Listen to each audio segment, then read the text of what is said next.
Ah, premier souvenir mathématique, vraiment, quand j'étais enfant, pour m'endormir, je comptais les puissances de 2. Et donc j'avais, je sais pas, 7-8 ans, aussi loin que je pouvais, et puis je m'endormais.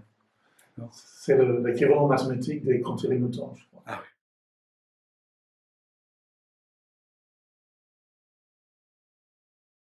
Quand j'étais quand je suis allé à l'université à Cambridge, j'hésitais encore un peu entre les mathématiques et la littérature anglaise, oui, ou la philosophie peut-être même.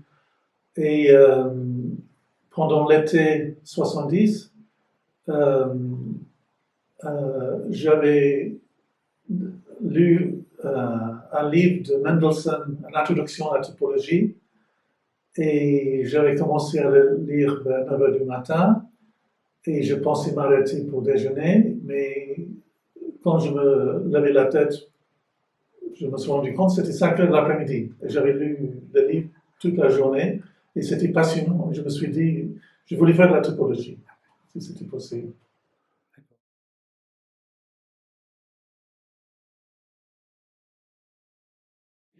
Oui. Pour Christopher Zeman, c'était mon directeur de thèse à Warwick, je suis tombé sur un article de lui quand j'étais encore au lycée, où il décrivait l'époque, c'était la fin des années 60, comme l'âge d'or des mathématiques pures. Et bon, qui expliquait les différentes spécialités, les relations, et indiquait, disons, il disait qu'on devrait étudier quelque chose en profondeur à l'université. Donc, j'avais un peu l'idée en tête de travailler avec lui. Et puis, quand j'étais à Cambridge aussi, en 70, il est venu faire un exposé sur la théorie des catastrophes de René Thom, un exposé du soir pour le grand public. Bon, c'était surtout des mathématiciens et les amis un peu. Et ça m'avait inspiré de travailler avec Zeman, ce que j'ai fait 2 ans après, je suis allé à Warwick et je suis devenu son élève en thèse.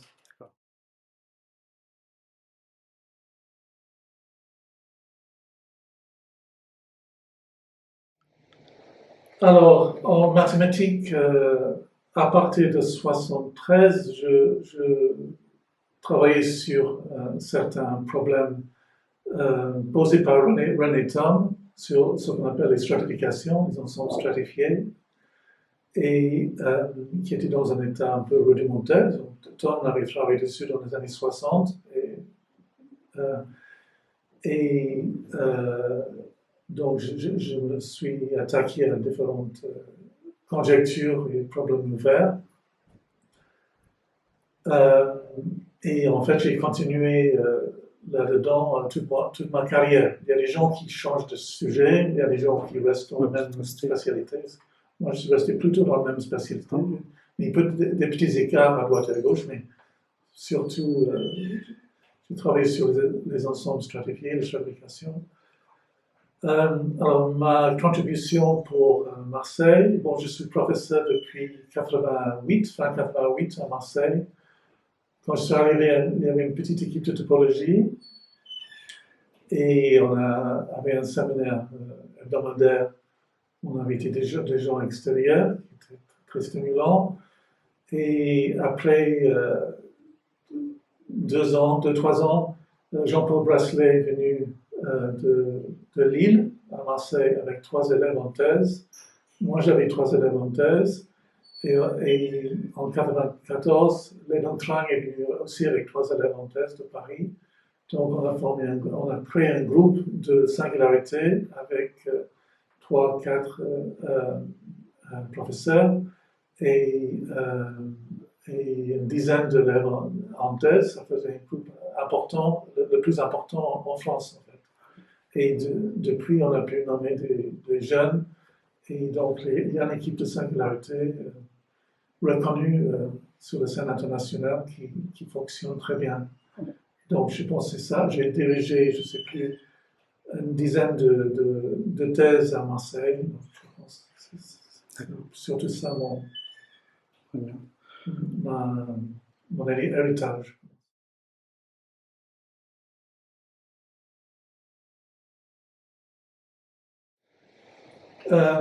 Bon, c'est un grand plaisir d'être entouré de mes anciens élèves et mes anciens collaborateurs. Certains n'ont pas pu venir. Bon, Terry Gaffney est venu des États-Unis malgré les contraintes. Ray Daltrey est venu d'Espagne aussi. Et sinon, ça m'a fait plaisir. Et, je suis, je ne sais pas comment dire en français, humbled. Je me sens très humble. Oui. Les gens ont apprécié ce que j'ai pu faire et partager pendant 50 ans de carrière de recherche.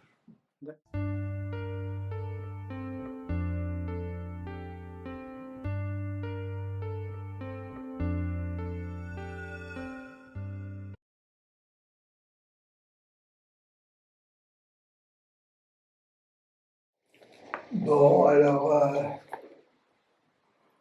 alors je me présente, mon nom c'est Ledun Tran. Enfin, ça se prononce pas comme ça, mais les Français le prononcent comme ça. Mais c'est à l'envers, c'est-à-dire que mon nom de famille est devant et après c'est mes prénoms. Ensuite, je suis à Marseille depuis 1995. J'étais d'abord au CNRS. Et ensuite, je suis devenu professeur à Marseille. Et j'ai été élu à un poste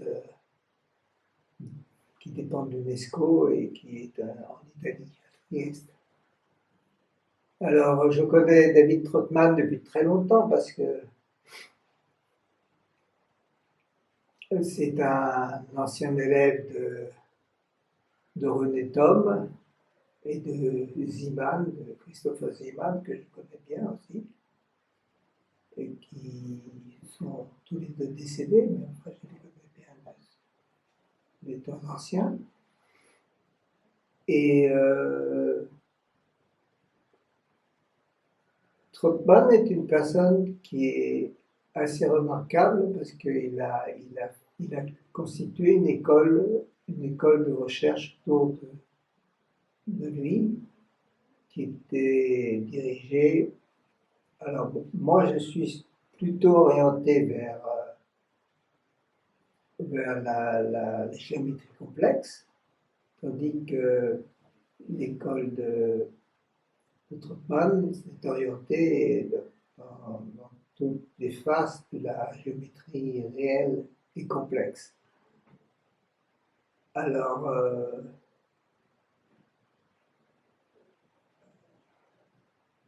je veux dire de lui, c'est quelqu'un que j'aime beaucoup parce que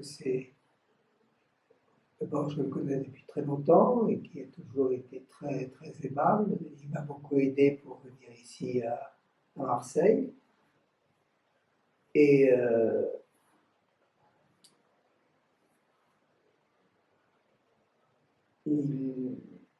d'autres conférenciers qui ont fait des conférences ici l'apprécient aussi également beaucoup. Et c'est une personne qui mérite beaucoup de reconnaissance de la part de l'environnement. Alors, je me présente, donc je suis Jean-Paul Brasselet, j'étais directeur de l'Institut de mathématiques de Lumini, qui est devenu une des composantes donc, de l'I2M. Et en fait, à l'époque, moi j'étais donc à Lumini et David Trotman était à Château-Gombert, ça date des années 95. Et ensemble, on a organisé un séminaire commun de singularité, en fait, les gens de Singularité ont été fédératifs avant, avant l'heure, puisque déjà on organisait un séminaire commun avant que les laboratoires se fondent en un seul. Et ces séminaires communs, on les organisait en alternance, en fait, à Lumini et à Château-Gombert. Et finalement, on les organisait ici à la Frumam à Saint-Charles quand la Frumam s'est créée. Ce qui fait que nos étudiants respectifs avaient beaucoup de contacts entre eux, et nous-mêmes, bien sûr. Mais c'est surtout pour les étudiants qu'on avait organisé ces séminaires, et ça a été vraiment très très profitable, puisque deux de mes étudiants ont même co-signé des articles avec David et réciproquement. Alors bonjour, je suis Georges Lecomte, je suis professeur de mathématiques au laboratoire de mathématiques de l'université de Savoie-Chambéry. Effectivement, j'ai fait ma thèse avec David Troutman, que j'ai connu pour la première fois que j'étais un étudiant en maîtrise. J'ai donné un cours en maîtrise. Je dirais que ce que j'ai retenu de cette formation en thèse et en fait les raisons pour lesquelles j'ai choisi de faire ma thèse avec lui, c'est que David est quelqu'un qui a une très grande attention. Il est très rigoureux avec la bibliographie et avec l'histoire des articles qui ont précédé. Et donc, il m'a donné le sentiment qu'il fallait vraiment être très très pointilleux avec ces questions, et que en travaillant énormément, en regardant dans les articles, en regardant exactement comment les preuves s'articulaient, on pouvait arriver soi-même à dire des choses intéressantes, ce qui est toujours rassurant au début d'une thèse. Donc en fait, pour moi, c'est quelqu'un qui avait un point de vue très anglo-saxon sur les mathématiques, très rigoureux, très précis, et au départ, c'est toujours très rassurant, je pense, pour un étudiant. D'accord. Okay, so my name is Nguyen Nguyen. I come from Vietnam. I'm from Nha Lak, a small city in Vietnam. So I met David in 2011. So that was the time I just finished my master, and Professor David Trotman helped me to get a PhD scholarship here in Marseille, and I came to Marseille to do PhD under supervision of him, and in the beginning he gave me a problem on Lipschitz stratification, and I think that is the first breaks in the world, and it's influenced a lot on my career after all. And besides stratification, the one I did in my PhD, David also encouraged me to do another subject and to extend my field of research. And nowadays, I think that's that problem. The first problem David gave me is also give me a lot of advantage of my study in Lipschitz geometry in singularity. And on the occasion of his retirement, I would like to wish him a good health and happiness. And I also would like to thank you very much for all you have done for me.